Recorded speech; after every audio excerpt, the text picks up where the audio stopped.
Evangelho segundo Marcos, capítulo 9, versículo 30 até o versículo 50.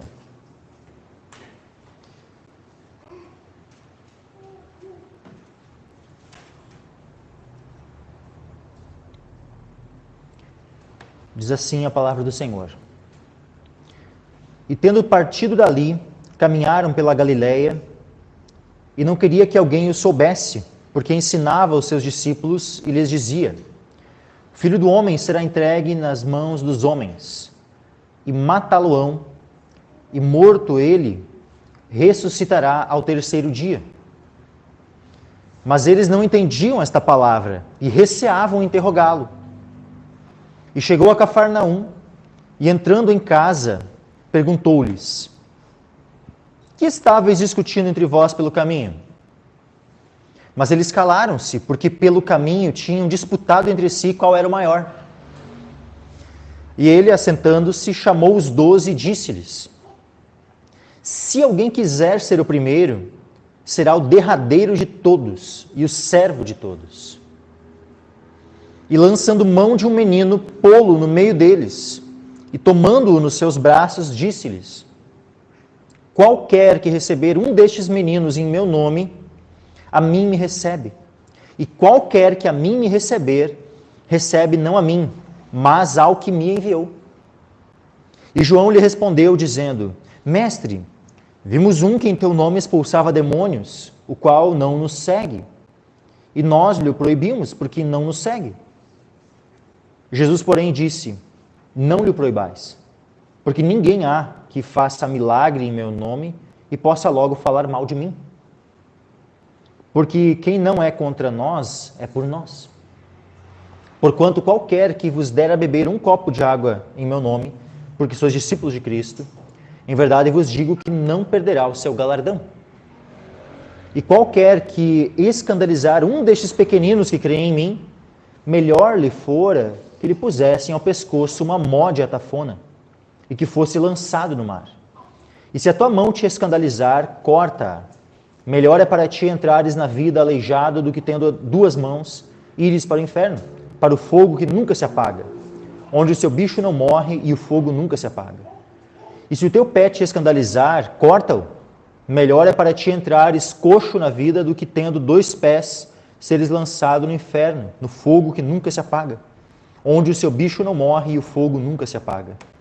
E se o teu olho te escandalizar, lança-o fora.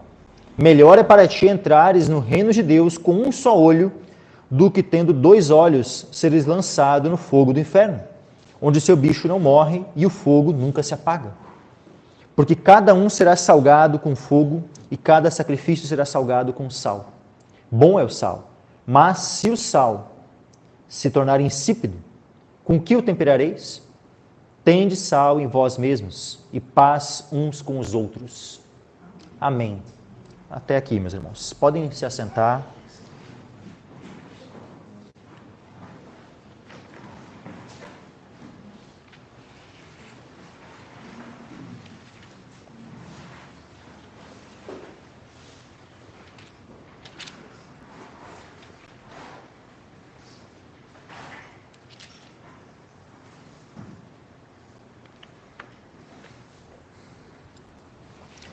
Então a palavra de Deus diz assim, versículo 30. E tendo partido dali, caminharam pela Galiléia, e não queria que alguém o soubesse. Eles estavam, como nós vimos, no monte, provavelmente no Monte Hermon, perto da cidade de Cesareia, de Filipe, onde Jesus, subindo naquele monte, foi transfigurado. E quando Jesus estava ali na sua glória, tão tremenda aquele momento assim, Moisés, Elias, o Pai falando novamente, eis meu filho amado, em quem me comprazo, a ele ouvi. Aí ele desce daquele monte, e chega lá embaixo, com toda aquela situação de incredulidade, por parte dos discípulos, por parte dos escribas, por parte do pai daquele menino, e ainda tinha a questão do menino estar possesso de demônios, estar endemoniado. E ali nós temos um vislumbre, vamos dizer assim, parcial, do que foi Jesus, estando em sua glória, eternamente como Deus, e descendo, né, até essa terra, cheia de homens pecadores, incrédulos, né, para nos salvar. Nós temos ali um vislumbre, né, essa descida, assim, ó, do Monte da Transfiguração para aquele momento assim, de derrota, de miséria, de pecado, sabe, onde ele fala assim, né? Ó geração incrédula, até quando estarei convosco? Até quando vos sofrerei ainda? Então ali a gente tem um vislumbre, assim, né? Pequeno, né? Do que foi essa, sabe? Porque muito maior, né? É esse nível de Jesus como Deus eterno, né? Vir e se humilhar, se tornando homem. É muito maior a diferença do que descer do Monte da Transfiguração até aquela situação. Mas dá para ter uma noção, pelo menos. E aí, então, eles saem daquela região, né, de Cesareia de Filipe e partem para Galileia. Né, tendo partido dali, né, versículo 30, caminharam pela Galileia e não queria que alguém o soubesse. Né, então, Jesus estava aqui não exercendo agora um ministério público, mas ele estava focando nos seus discípulos, em particular. Ele queria ministrar a eles particularmente. Por isso, tendo partido ali, caminharam pela Galileia e não queria que alguém o soubesse. Diz ali o 31 motivo. Porque ensinava os seus discípulos. E lhes dizia. Ensinava algo que eles estavam demorando para captar. Uma mensagem a qual o próprio discípulo, né, Pedro, aquele que recebeu uma revelação, né, quando ele pergunta, quem os homens dizem que eu sou? Uns dizem que tu é João Batista, outros que tu é Elias, outros que tu é Jeremias, um dos profetas e tal, Elias, e vós, quem dizeis que eu sou? Aí Pedro, né, tu és o Cristo, Filho do Deus vivo. Esse mesmo que recebe essa revelação, quando Jesus fala da mensagem central do Evangelho, que é a obra que ele veio realizar por nós, carregando os nossos pecados no madeiro, morrendo por nós na cruz, sendo sepultado e ressuscitando ao terceiro dia, Pedro, o que ele faz? Pedro resiste a essa mensagem. Aquele que recebeu a revelação de que Jesus era o Cristo, se opôs a essa mensagem, a ponto de Jesus ter que repreendê-lo na frente de todos, usando as palavras seguintes: retira-te de diante de mim, Satanás, porque não compreendes as coisas que são de Deus, mas as que são dos homens. Mas Jesus, ele insiste nessa mensagem. Ele insiste para que os discípulos, sabe, tenham isso gravado em seus corações. A necessidade de ele morrer na cruz, de ele ser crucificado, de ele ser sepultado e de ele ressuscitar ao terceiro dia. E aí então, porque ele ensinava os seus discípulos e lhes dizia: o Filho do Homem será entregue nas mãos dos homens e matá-lo-ão. E morto ele, ressuscitará ao terceiro dia. Veja como ele está aqui, sabe, renovando, relembrando, inculcando essa mensagem. Nós vimos ali que anteriormente, Marcos 8,31, e começou a ensinar-lhes que importava que o Filho do Homem padecesse muito, que fosse rejeitado pelos anciãos e principais sacerdotes e pelos escribas, que fosse morto, mas que depois de 3 dias ressuscitaria. Ele começou a ensinar. Aqui ele está fazendo o quê? Repetindo esse ensino. Por que Jesus está repetindo esse ensino? Porque esse é o principal objetivo de Cristo ter vindo a essa terra. O principal objetivo de Cristo ter vindo não era fazer milagres, multiplicar os pães, curar os enfermos, expulsar demônios, por mais importante que isso fosse. Isso tinha sim uma grande importância, mas muito além, muito mais importante do que isso, era esta obra de redenção que ele veio realizar por nós. Morrendo e ressuscitando. Só que, ao ele falar novamente, né? O Filho do Homem será entregue nas mãos dos homens, matá-lo-ão, e morto ele, ressuscitará ao terceiro dia. O que é dito no versículo 32? Mas eles não entendiam esta palavra e receavam interrogá-lo. Veja, Jesus já está pela segunda vez ensinando aquilo que é a essência do Evangelho e os discípulos estão com o coração endurecido. Não estão entendendo, não estão compreendendo. Por que eles não estão compreendendo? Porque eles não estavam compreendendo as próprias Escrituras, meus irmãos. As Escrituras anunciavam que era necessário que acontecessem as coisas dessa forma. E quando é que eles vão entender? Quando Jesus ressuscita. Quando Jesus ressuscita, é dito lá no final de Lucas, né, que ele abriu-lhes o entendimento. Vamos abrir ali. Lucas, capítulo 24.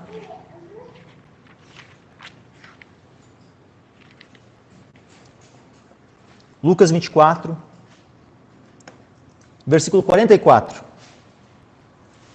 Olha só, Jesus aparece para os discípulos já ressurreto.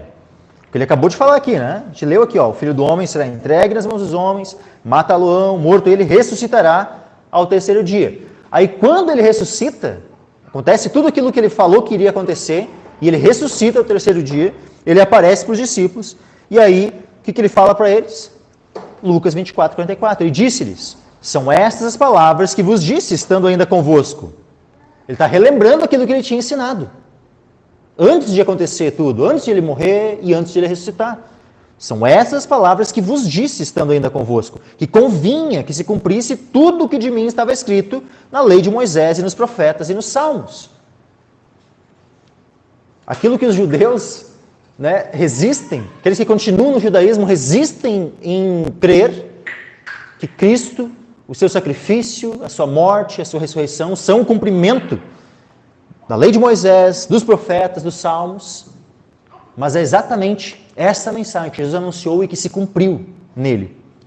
E aí 45, então abriu-lhes o entendimento para compreenderem as Escrituras. Então os discípulos que não conseguiam entender, né, como a gente leu lá em Marcos 9:32, mas eles não entendiam esta palavra, porque o coração deles estava endurecido, assim como o dos judeus hoje, eles não conseguem entender essa palavra, o coração deles continua endurecido.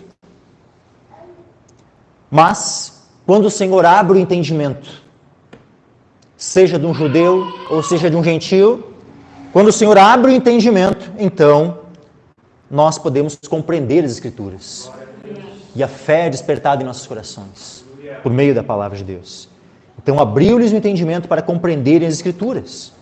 E disse-lhes, assim está escrito e assim convinha que o Cristo padecesse e ao terceiro dia ressuscitasse dentre os mortos.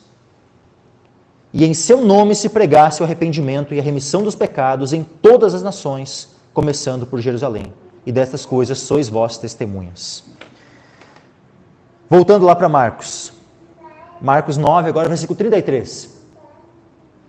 E chegou a Cafarnaum, e entrando em casa, perguntou-lhes, que estáveis discutindo entre vós pelo caminho? Vocês estavam andando pela Galileia, né? Mas por fim chegaram num destino que era ali na Galileia, que era a cidade de Cafarnaum. Cidade onde tinha uma casa que provavelmente era de Pedro e de André. Casa onde, em outras circunstâncias, em outros momentos, eles já haviam estado. Onde, por exemplo, a sogra de Pedro foi curada, onde, né, várias situações aconteceram. Né? Inclusive, provavelmente foi também onde ocorreu aquele milagre, né, do paralítico, que é descido, né, por aqueles homens, né, onde o telhado... Aquela casa que tradicionalmente Jesus ficava, né, quando estava em Cafarnaum. Então, muito provavelmente ele não foi para outra casa, voltou para aquela mesma casa, né, aquela casa de Pedro e de André. Então chegou a Cafarnaum e entrando em casa, perguntou-lhes, que estáveis discutindo entre vós pelo caminho? A gente faz uma pergunta assim, né? E aí os discípulos, como é que eles fazem? Eles dizem o que eles estavam discutindo? O versículo 34 diz assim, mas eles calaram-se, ficaram todos quietos diante da pergunta do Senhor. Mas eles calaram-se porque pelo caminho tinham disputado entre si qual era o maior.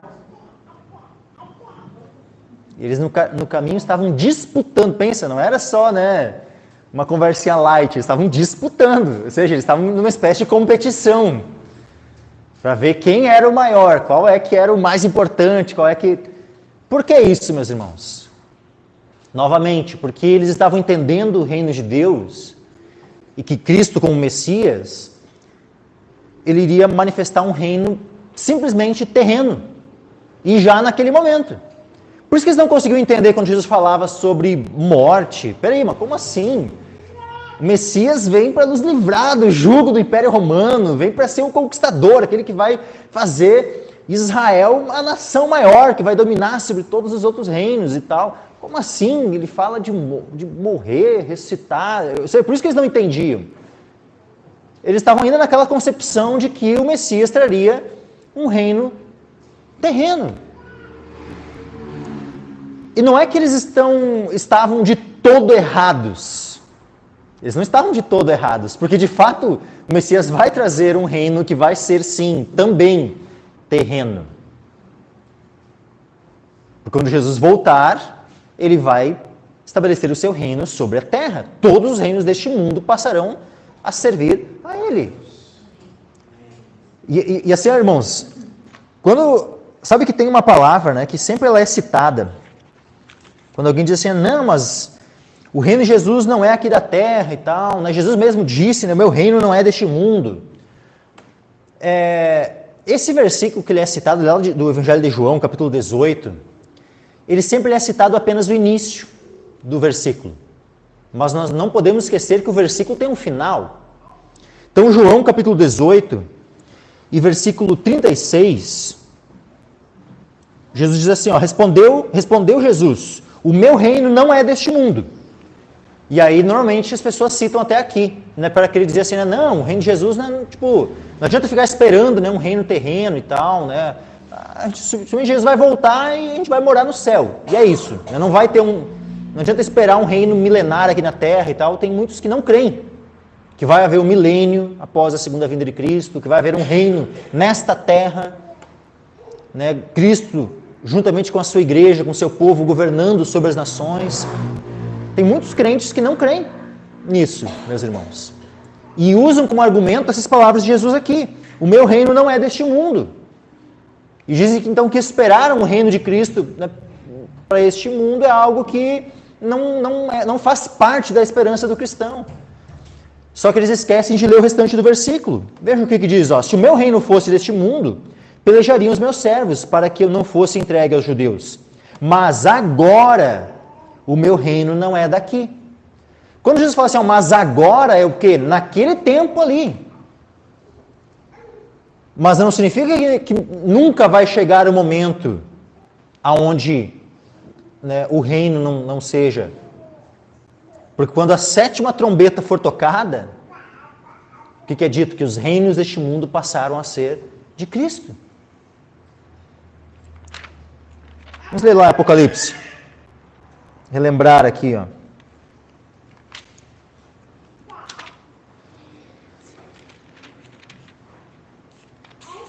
Apocalipse 11, versículo 15. E o 7º anjo tocou a sua trombeta, e houve no céu grandes vozes que diziam, os reinos do mundo vieram a ser de nosso Senhor e do seu Cristo, e ele reinará para todo sempre. Aqui, meus irmãos.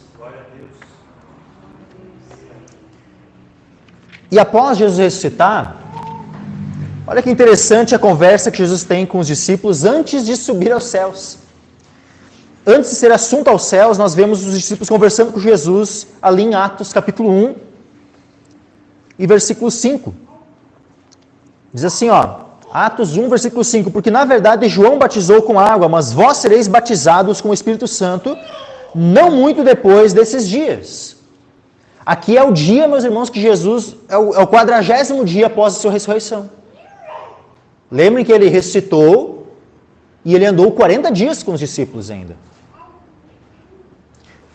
E no 40º dia, no dia que ele ia ser recebido nos céus, ele está tendo essa conversa com os discípulos. E olha só a pergunta que os discípulos fazem ao Senhor Jesus. E a resposta que ele dá para eles. Aqueles, pois, que se haviam reunido perguntaram-lhe dizendo: Senhor, restaurarás tu neste tempo o reino a Israel? Peraí, eles ainda estão com um questionamento sobre um reino terreno?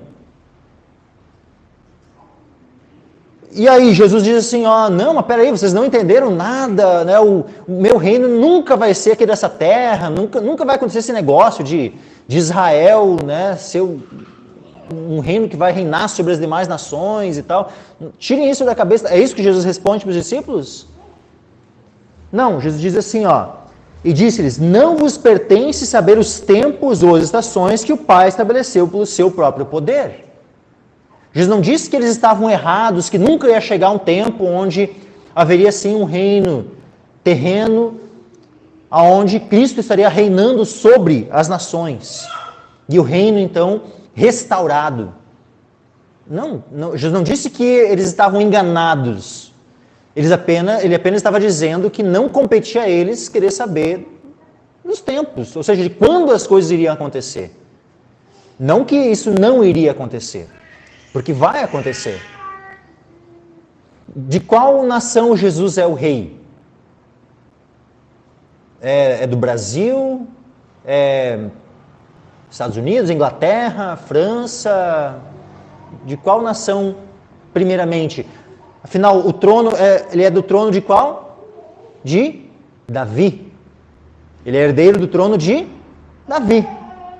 Então, primeiramente, ele é rei dos judeus, rei de Israel. Não é o que estava escrito em cima na cruz? O rei dos judeus? Mas esse rei dos judeus não é apenas o rei dos judeus. Não estou aqui restringindo, né, o reino de Cristo somente. Mas a questão é que a partir de Israel, ele reina e governa sobre todo o mundo, sobre todos os reinos do mundo. Os reinos do mundo, como a gente leu ali em Apocalipse, passarão a ser do Senhor. Ele é o rei dos reis, o Senhor dos senhores. É isso que vai estar escrito, né? Na sua capa, né, quando ele estiver vindo, montado num cavalo branco. Rei dos reis e Senhor dos senhores é aquele que governa sobre o mundo todo. Ele é o rei do universo, é o rei de toda a criação. Então vai chegar o tempo onde, sim, o reino vai ser restaurado a Israel. Onde a partir de Jerusalém, o Senhor Jesus vai governar sobre todo o mundo. E todas as profecias que nós vemos em Isaías, Jeremias, né, os demais profetas, e as profecias que nós temos aqui em todo o Novo Testamento, todas elas se cumprirão.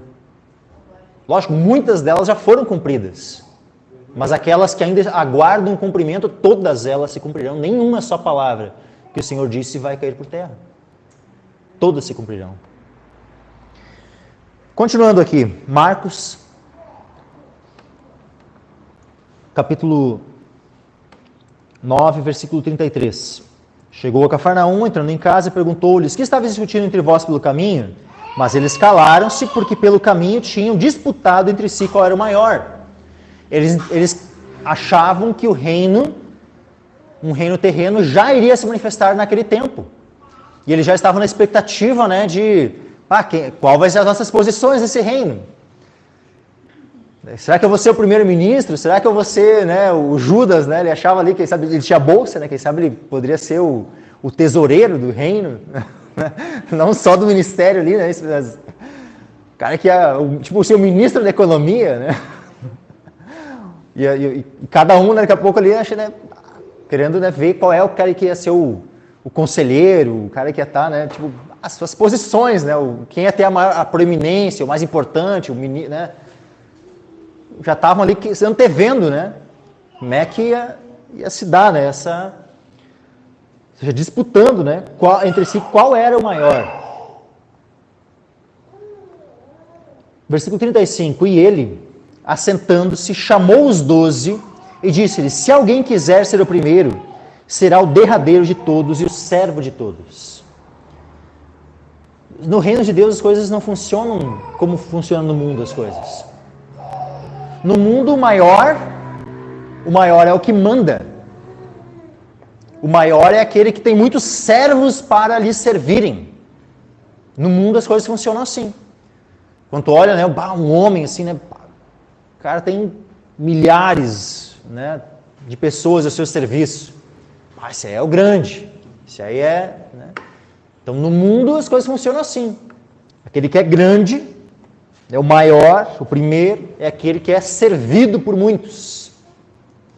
Mas no reino de Deus é o oposto, meus irmãos. No reino de Deus, quem quiser ser o primeiro será o derradeiro, ou seja, será o último. E o servo de todos. Ou seja, não é servido por todos, mas é aquele que serve a todos. Quanto mais nós nos dispusermos a servir, maiores nós seremos no reino de Deus. Quanto mais nós nos humilharmos, mais o Senhor nos exaltará. E também o oposto é verdade. Quanto mais nós quisermos nos exaltar, mais abatidos nós seremos. E quanto mais nós quisermos, né, as regalias e sermos servidos por todos, menor nós seremos. Então, no reino de Deus, as coisas funcionam diferente do que no mundo. E como seria bom, sabe, se nas igrejas, por esse Brasil afora, por esse mundo, e ao longo, né, de toda a história, como seria bom, sabe, se cada igreja em particular, cada igreja local, sabe, todo o povo de Deus, todos os crentes, tivessem aprendido muito bem essa lição. Quantos problemas a menos nós teríamos se todos tivessem aprendido muito bem essa lição? E, meus irmãos, vocês vão ver como é algo frequente esse tipo de discussão entre os discípulos. Quem é o maior? Quem é o maior? Deixa eu abrir aqui um texto em Lucas para os irmãos dar uma olhada aqui. Ó. Lucas 22, versículo 24. Qual é o contexto aqui, meus irmãos, em Lucas 22 e versículo 24? É o contexto da ceia do Senhor. A primeira ceia está acontecendo. Olha só, vamos ler um pouquinho antes. Né? Hoje nós temos a ceia do Senhor. Vamos ler aqui já, né, como é que se deu aqui a ceia do Senhor. Lucas 22, versículo 14. Aproveitando, né, a oportunidade, né, o culto onde, após nós realizaremos a ceia do Senhor, aqui vamos ver como é que essa ceia, né, primeiramente foi instituída. Lucas 22, versículo 14. E chegada a hora, pôs-se à mesa e com ele os 12 apóstolos. E disse-lhes, desejei muito comer convosco esta Páscoa, antes que padeça. Porque vos digo que não a comerei mais até que ela se cumpra no reino de Deus. E tomando o cálice, havendo dado graças, disse, tomai-o e repartiu entre vós. Porque vos digo que já não beberei do fruto da vide até que venha o reino de Deus. E tomando o pão e havendo dado graças, partiu-o e deu-lhe, dizendo, isto é o meu corpo que por vós é dado. Fazei isto em memória de mim. Semelhantemente, tomou o cálice, depois da ceia, dizendo, este cálice é o novo testamento no meu sangue, que é derramado por vós. Mas eis que a mão do que me traz está comigo à mesa. E, na verdade, o Filho do Homem vai segundo o que está determinado, mas ai daquele homem por quem é traído. E começaram a perguntar entre si qual deles seria o que havia de fazer isto. Então vejam, o próprio Judas estava ali, participando daquela ceia, de maneira completamente indigna. Porque ele já havia determinado, né, trair o seu mestre. Já havia combinado já como é que o valor da traição e como é que faria. Mas estava ali, participando da ceia do Senhor, conforme o Senhor diz, né? Aquele que põe, mas eis que a mão do que me traz está comigo à mesa. Mas olha só o que vem na sequência. Eles participaram da ceia, daquela primeira ceia. E logo após essa ceia, olha que bonito. É irônico, tá, irmãos? Não estou elogiando aqui. Mas olha só a discussão dos discípulos. E houve também entre eles contenda sobre qual deles parecia ser o maior. Após a ceia, meus irmãos, houve uma contenda entre os discípulos sobre qual deles parecia ser o maior. E ele lhes disse, os reis dos gentios dominam sobre eles, e os que têm autoridade sobre eles são chamados benfeitores, mas não sereis vós assim. Viram a comparação que Jesus faz, conforme as coisas são no mundo? Os reis dos gentios dominam sobre eles. Ou seja, o rei é o maioral, aquele que domina sobre todo mundo e é servido por todos. Esse é visto como o maior, o grande. Os que têm autoridade sobre eles são chamados benfeitores, mas não sereis vós assim. Antes o maior entre vós seja como o menor, e quem governa como quem serve. Pois qual é maior, quem está à mesa ou quem serve? Porventura não é quem está à mesa? Eu, porém, entre vós, sou como aquele que serve. Então, Jesus ele sempre se coloca a si mesmo como o exemplo. Porque ele é o maior exemplo de servo, meus irmãos. É aquele que serviu a ponto de entregar a sua vida em resgate de muitos. Então veja que isso aqui, esse ensinamento de Cristo foi algo difícil dos discípulos receberem. Volte e meia, Jesus tinha que estar novamente enfatizando esse aspecto. E é uma lição difícil de muitas igrejas. E eu espero que nós, meus irmãos, todos nós possamos aprender bem essa lição. Voltando aqui, Marcos capítulo 9.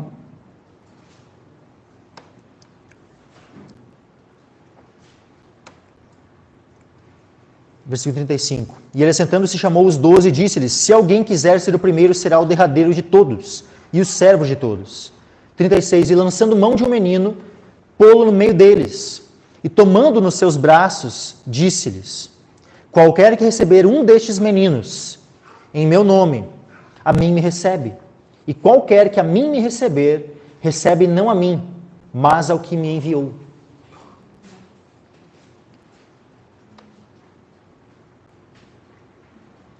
Qualquer que receber um destes meninos em meu nome, a mim me recebe. Qualquer que a mim me receber, recebe não a mim, mas ao que me enviou.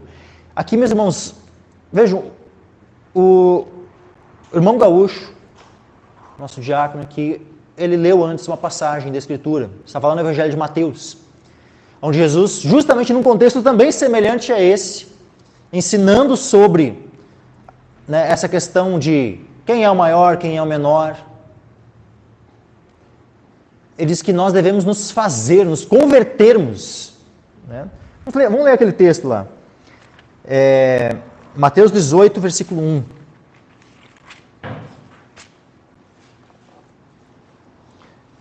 Naquela mesma hora chegaram os discípulos a Jesus dizendo: quem é o maior no reino dos céus? Vê que era um contexto, né, onde os discípulos perguntaram, né, quem é o maior? E Jesus, chamando o menino, pôs no meio deles e disse: em verdade vos digo que se não vos converterdes e não vos fizerdes como meninos, de modo algum entrareis no reino dos céus. Portanto, aquele que se tornar humilde como este menino, esse é o maior no reino dos céus.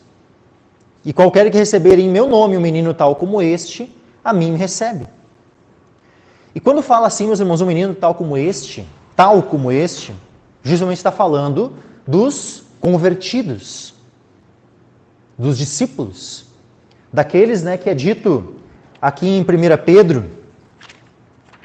Olha só que Pedro aprendeu a lição, meus irmãos. Pedro demorou, mas ele aprendeu a lição. 1 Pedro capítulo 2, e versículo 2, diz assim, desejai afetuosamente como meninos, novamente nascidos. Ou seja, aqueles que se converteram e se tornaram como meninos. Lembrem? Então, desejai afetuosamente como meninos novamente nascidos o leite racional, não falsificado, para que por ele vá descrescendo.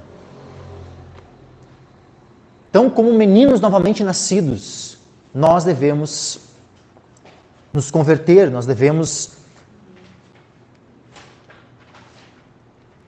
dessa forma entrar no reino de Deus, por meio do novo nascimento. E uma vez então que nós nascemos de novo, nos convertemos, nos tornamos como meninos, nós devemos receber uns aos outros, como estes meninos. Ou seja, recebermos aqueles que se convertem. Assim como isso aqui não é uma questão só de receber simplesmente crianças, é também. Mas nós não podemos restringir a aplicação desse ensinamento de Cristo, né? Qualquer que receber um desses meninos em meu nome, como simplesmente crianças literais. Mas como nós temos aqui, Romanos 14, Ou é Romanos 15? Peraí, deixa eu abrir aqui.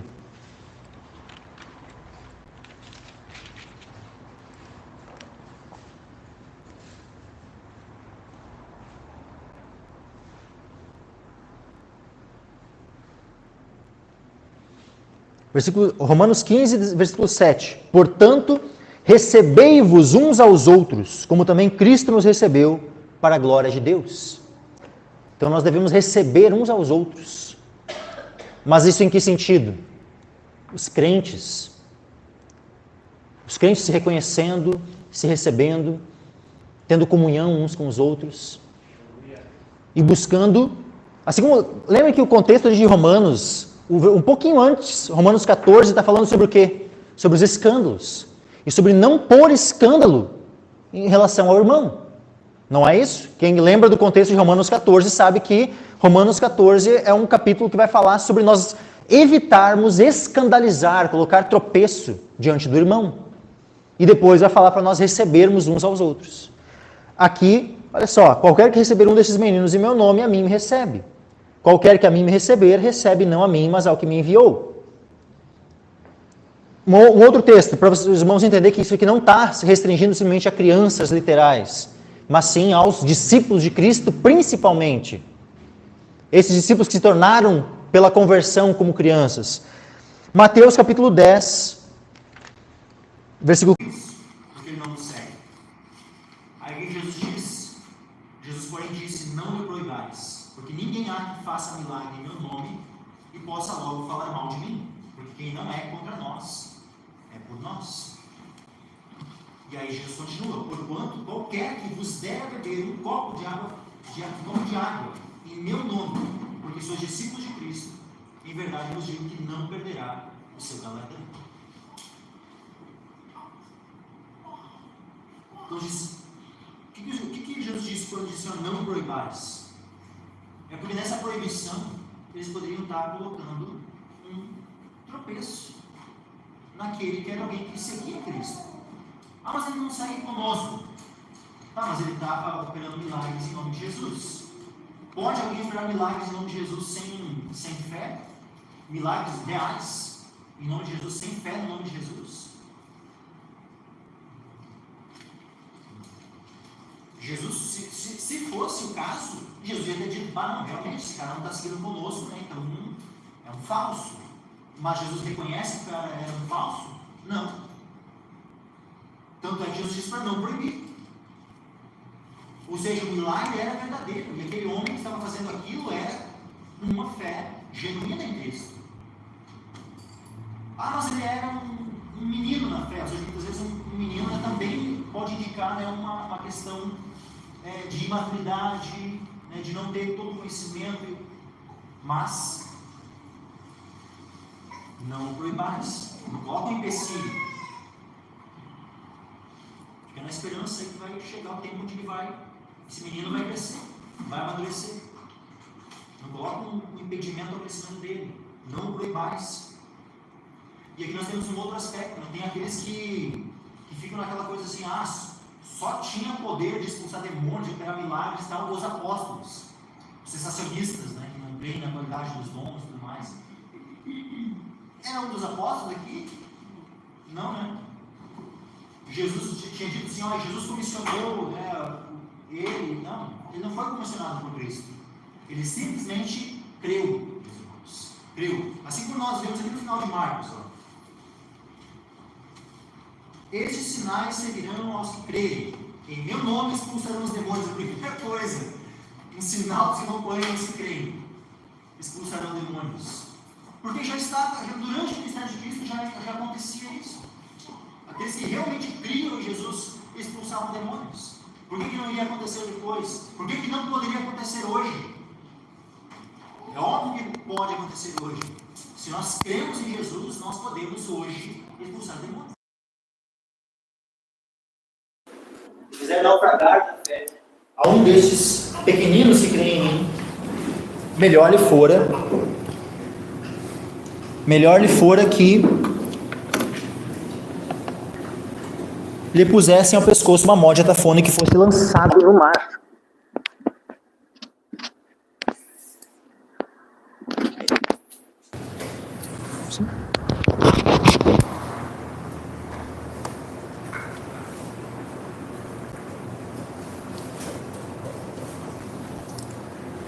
Quão terrível seria, meus irmãos, ter uma morte dessas? Ter uma pedra dessas amarrada ao pescoço e ser lançado no mar. Mas muito mais terrível é o destino de quem fizer tropeçar a um pequenino que crê em Jesus. Alguém que for pedra de tropeço e fizer com que um crente no Senhor Jesus se desvie dos caminhos do Senhor. Aquele que for causa do desvio, que for causa do tropeço, da queda de um crente, esse que é o causador da queda, seria preferível, seria um destino melhor para ele o ter uma pedra de moinho amarrada ao seu pescoço e ele ser lançado no mar. É melhor. Por quê? Porque o destino real dessa pessoa é a condenação ao inferno eterno, o que é terrivelmente pior do que ter uma pedra de moinho amarrada ao pescoço e ser lançado no mar. 43. Aí nós temos agora um outro aspecto. Vamos lá, qualquer que escandalizar a um desses pequeninos. Aqui, meus irmãos, é um cuidado que nós devemos ter no sentido em relação ao nosso irmão. Ou seja, nós não devemos por ser pedra de tropeço para o nosso irmão. Mas nós também não podemos ser pedra de tropeço para nós mesmos. Assim como nós devemos ter um zelo pelas almas dos nossos irmãos, nós também devemos ter um zelo pela nossa própria alma. Assim como eu devo, buscar ser um instrumento de Deus na salvação do próximo, na salvação dos meus irmãos, eu também preciso vigiar quanto à minha própria salvação. Porque se eu creio em Jesus, eu também sou um dos pequeninos que creem em Jesus. Então eu também não posso, além de eu não poder ser uma pedra de tropeço para desviar o meu irmão, eu devo vigiar para eu não ser a própria pedra de tropeço para mim mesmo. E aí nós vemos aqui, aliás, 43, se a tua mão te escandalizar, se a tua mão te escandalizar. Então aqui é um escândalo em relação a si próprio. Ou seja, se a minha mão me fizer tropeçar, se a minha mão me fizer, com que eu seja desviado, apartado de Cristo. Se a tua mão te escandalizar, corta. Melhor é para ti entrares na vida aleijado do que tendo duas mãos ires para o inferno, para o fogo que nunca se apaga, onde o seu bicho não morre e o fogo nunca se apaga.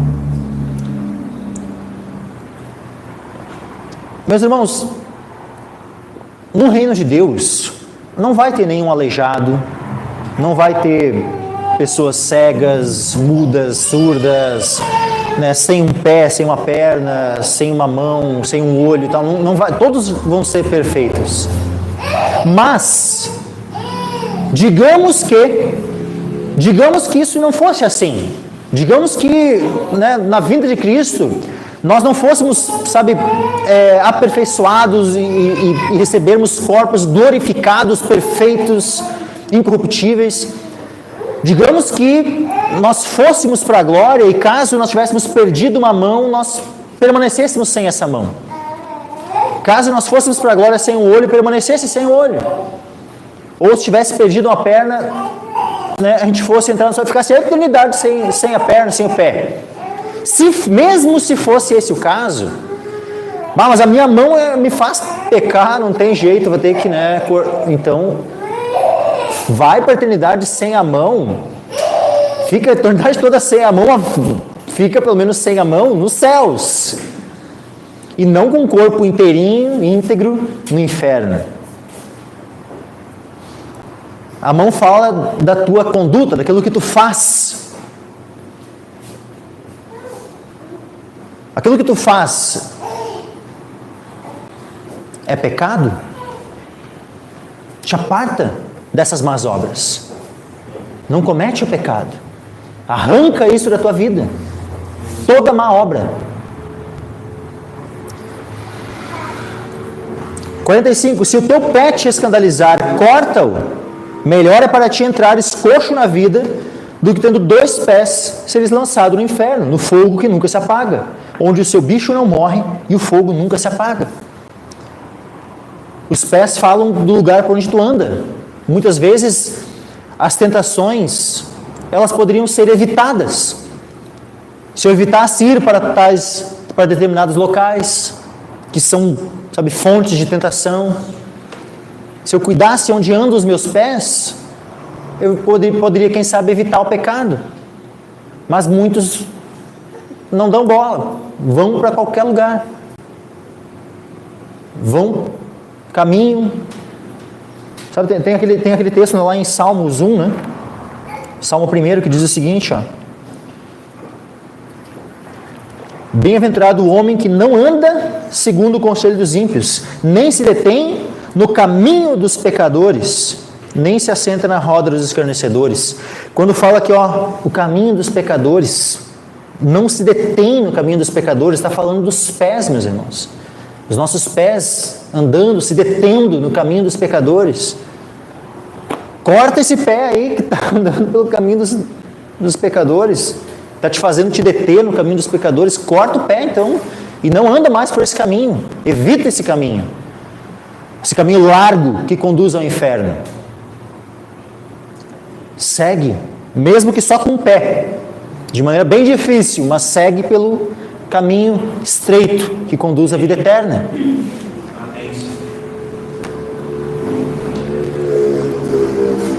E por fim, se teu olho te escandalizar, lança-o fora. Melhor é para ti entrares no reino de Deus com um só olho, do que tendo 2 olhos, seres lançado no fogo do inferno. Imagina que eu tivesse que ficar o resto, a eternidade toda, só com um olho. Mas se o meu olho me faz pecar, o meu olho direito, e eu tiver que arrancar ele, então que eu fosse para a eternidade só com um olho, mas pelo menos eu vou estar na eternidade, vou estar no reino de Deus, nos céus. Não vou estar com os 2 olhos no inferno. Sabe, por onde têm andado os nossos olhos? O que os nossos olhos têm contemplado? Sabe, é só coisas santas, coisas boas, aquilo que edifica é o que tem entrado por meio dos nossos olhos? O que nós temos recebido, sabe? O que os nossos olhos têm visto? O que nossos olhos têm contemplado? Lá em Abacuque, né, nós vimos que Deus ele é tão puro de olhos.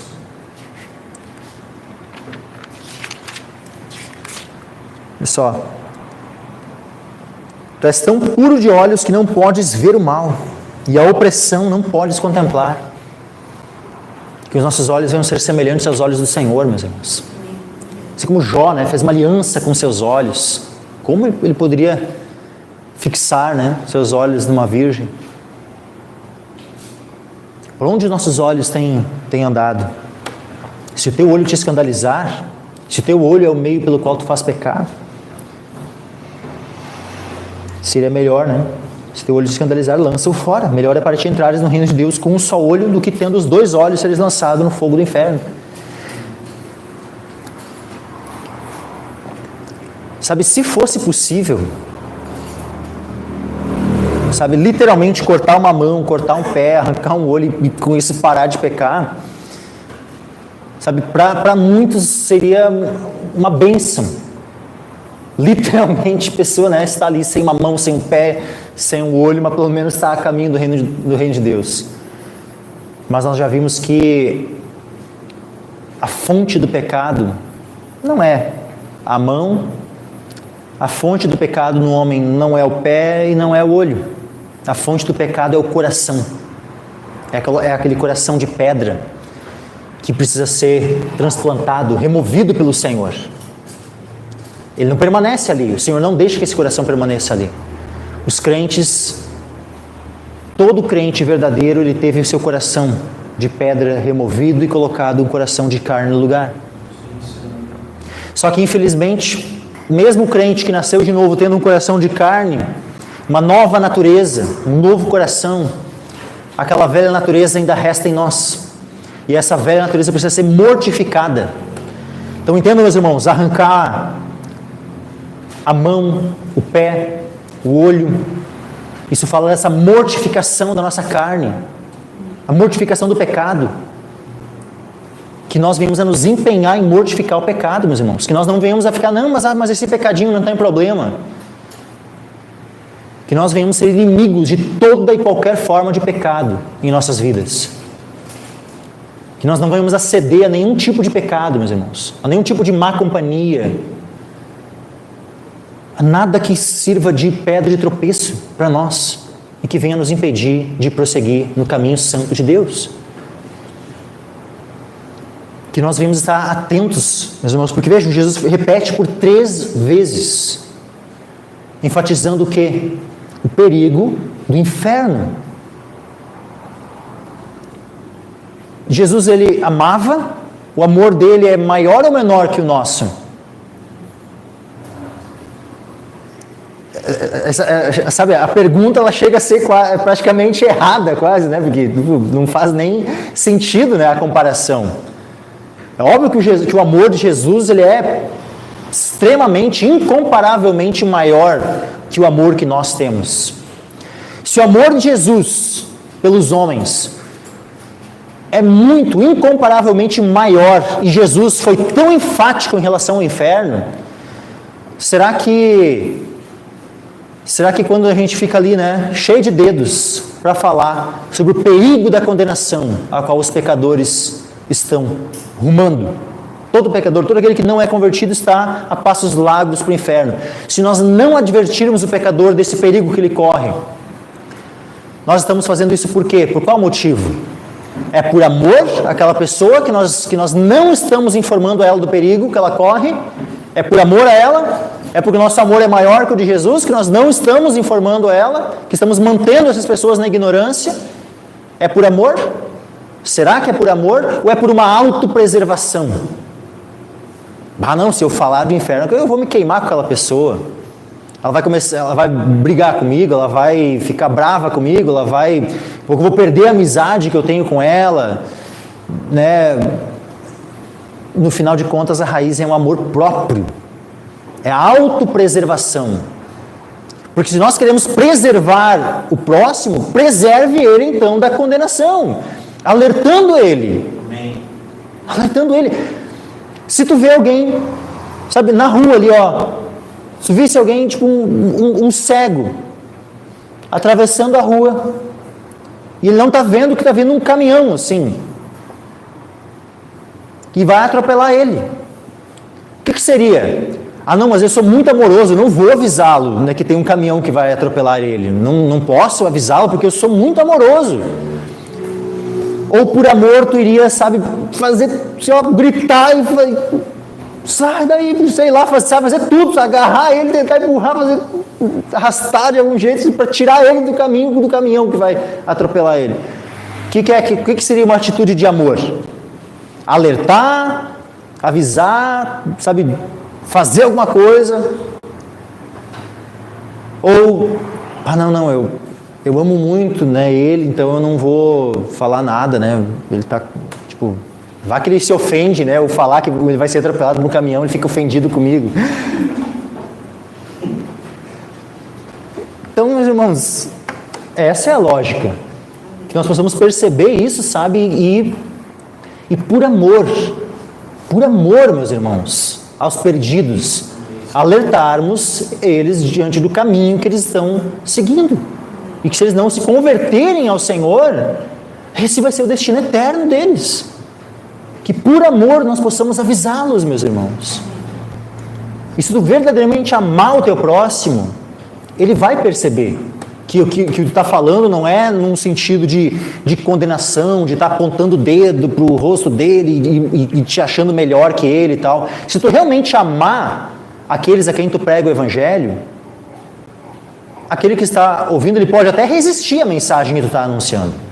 Ele pode sim acabar e terminando a amizade contigo, mas muitos vão perceber que o que tu está falando é realmente por amor. Muitos vão reconhecer, pode até rejeitar a mensagem, mas vão reconhecer que eu sei que tu está falando é verdade, tal, eu não creio nisso, tal. Ele vai usar 1001 desculpa, pode até acontecer, de um pecador se desculpar, de querer, né,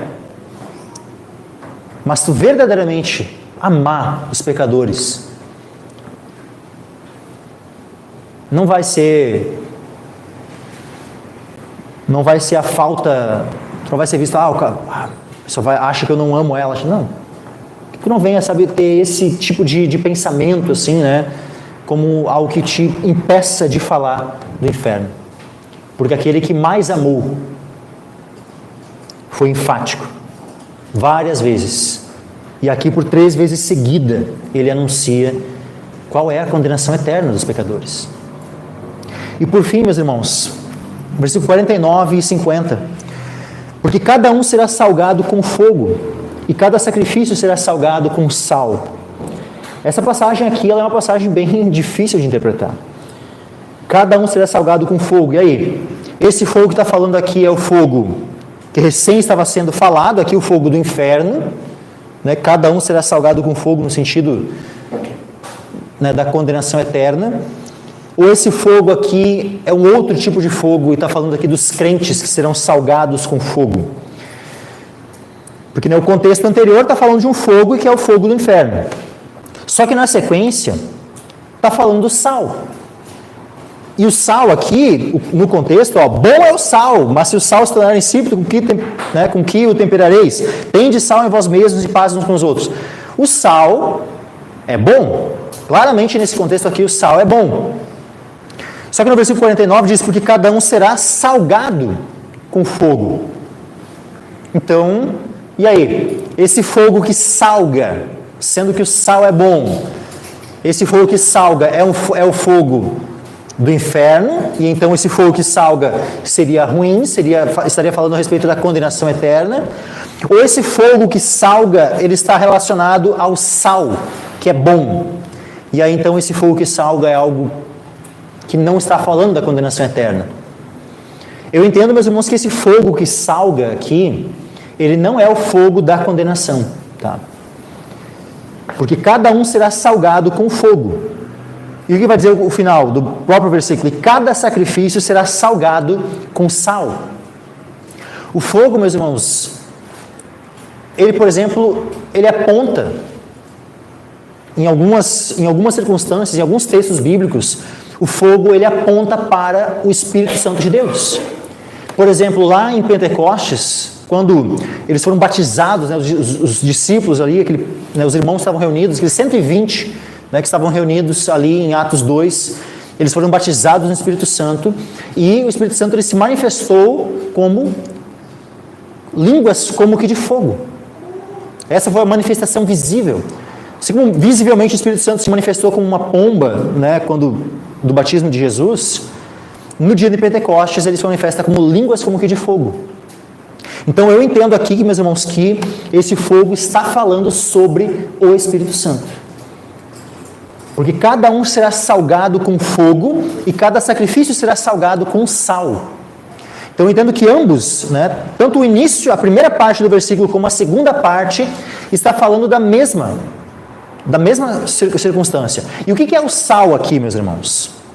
O sal, se nós formos olhar, cada sacrifício será salgado com sal. Então nós vamos voltar lá para o Antigo Testamento para entender esse salgado com sal. Lá em Levítico capítulo 2, e versículo 13, Levítico 2, 13, vai dizer o seguinte, E todas as tuas ofertas dos teus alimentos temperarás com sal, e não deixarás faltar a tua oferta de alimentos o sal da aliança do teu Deus. Em todas as tuas ofertas oferecerás sal. Então vejam que nas ofertas, né, ou seja, os sacrifícios que eram oferecidos a Deus, eles sempre seriam salgados com sal. E o sal apontava para o quê? O sal apontava para a aliança do nosso Deus. E qual é a aliança que o Senhor firmou conosco? Debaixo de qual aliança nós estamos? Debaixo da aliança da graça, meus irmãos. A aliança eterna na qual nós estamos e pela qual nós somos salvos é a aliança da graça. Então o sal, meus irmãos, ele aponta para essa aliança, é o sal da aliança do Senhor, e esse sal ele aponta então para a graça. Então, é só isso, é só, tipo assim, com base naquele versículo lá de Levítico, eu já, presumi que está falando da graça, que o sal tem a ver com a graça. Não, meus irmãos, não é só com base lá em Levítico, por mais que já seria um texto bem importante, né? A aliança do nosso Deus é a aliança da graça, então o sal, né, poderíamos comparar aqui com a graça, mas vamos abrir aqui que nós temos mais, nós temos 2 textos, né, para corroborar também com isso, que é Colossenses. Colossenses capítulo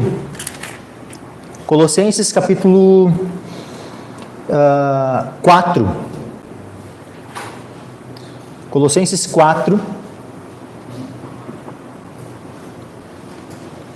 versículo 6. Vai dizer assim, ó, a vossa palavra seja sempre agradável, temperada com sal, para que saibais como convém responder a cada um. A vossa palavra seja sempre agradável. Sabe essa palavra agradável, meus irmãos, aqui? Ela, agradável que não é simplesmente, sabe, uma palavra no sentido de agradar, né, o próximo. Agradável aqui, meus irmãos, quando olha a palavra no grego, é com graça. É agradável, o agradável ali é no sentido de graça. Então ela poderia ser traduzida assim, ó, a vossa palavra seja sempre com graça, temperada com sal. Então esse temperada com sal está falando da graça, para que saibais como convém responder a cada um. É interessante que lá em Efésios, num contexto semelhante, vai falar o seguinte, ó, Efésios capítulo 4, versículo 29. Não saia da vossa boca nenhuma palavra torpe, mas só a que for boa para promover a edificação, para que dê graça aos que a ouvem. Então, as palavras que saem da nossa boca têm que ser temperadas com graça. Tem que transmitir graça àqueles que ouvem. Ela tem que ser temperada com sal, como diz lá em Colossenses. E voltando aqui, porque cada um será salgado com fogo e cada sacrifício será salgado com sal. Ou seja, isso fala da operação do Espírito Santo na nossa conversão, que é quando o Espírito Santo nos coloca na aliança da graça, debaixo da aliança da graça. Bom é o sal, mas se o sal se tornar insípido, com que o temperareis? Ou seja, eu posso receber a graça de Deus em vão, meus irmãos.